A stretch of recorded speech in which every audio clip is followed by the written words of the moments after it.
The Bayelsa State Election Petition Tribunal has upheld the victory of Governor Diri as a duly elected governor of the state, just as the Kogi State Election Petition Tribunal also affirmed the victory of Governor Usman Ododo of Kogi State. Correspondent Kulu Ujo completes the story.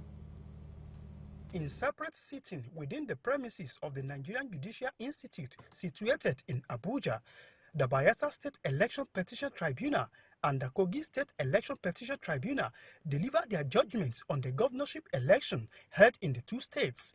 For Bayelsa State governorship election, Justice Adekunle Adeleye-led three-man panel dismissed as lacking in merit the petition that was brought before it by the All Progressive Congress (APC) and its candidates.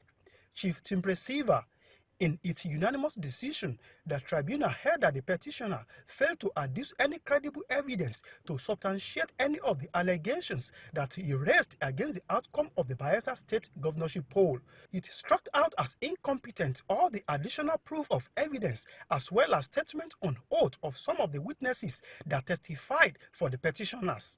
According to the tribunal, the law expressly provided that any election petition must be filed not later than 21 days after the result of an election was declared. It held that such petition at the time it was filed must be accompanied with a written statement of all the intended witnesses.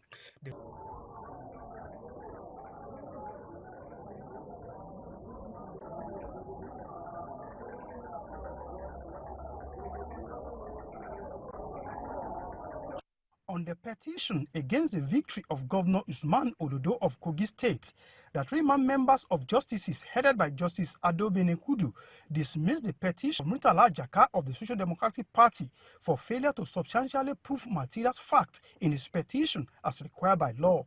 The tribunal held that in line with Section 135 of the Electoral Act, the petitioner failed to prove how the irregularities alleged were substantial enough to affect the entire election.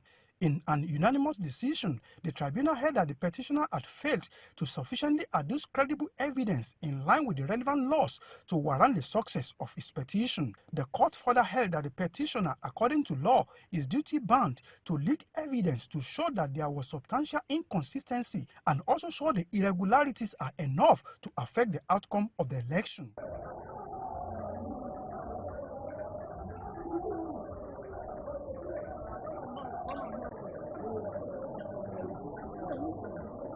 Some of the counsels spoke on the decision of the courts. Okay, we are very happy that the victory of our client, His Excellency Governor Diri of Bayelsa, has been vindicated today by the judgment of the tribunal.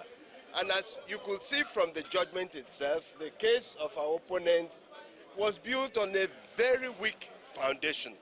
And if you listen to the judgment, you see that their case, the evidence was deficient both in quality and in quantity. The party, we are, on behalf of our clients, we are very grateful. The decision of the courts was very, very explicit, detailed, and really, really analytical. I must commend my lords for the painstaking efforts made in delivering the industry which was put into delivering this judgment. I think, but first it is important to note that the courts held that the petition had already been abandoned, having not activated pre-hearing session within the provisions of paragraph 18 of the first schedule of the Electoral Act. It's manifest on the face of it was a painstaking decision that judges, lordship took their time. And then in all this, I'm always happy when the work of INEC, vilified as that decision is justified. You know, this is another case where it has been found that the institution did its job correctly according to the electoral law, according to the constitution. Counsels to the petitioners promised to study the judgment for the next line of action. From Abuja, Kunle Ujo, Galaxy TV.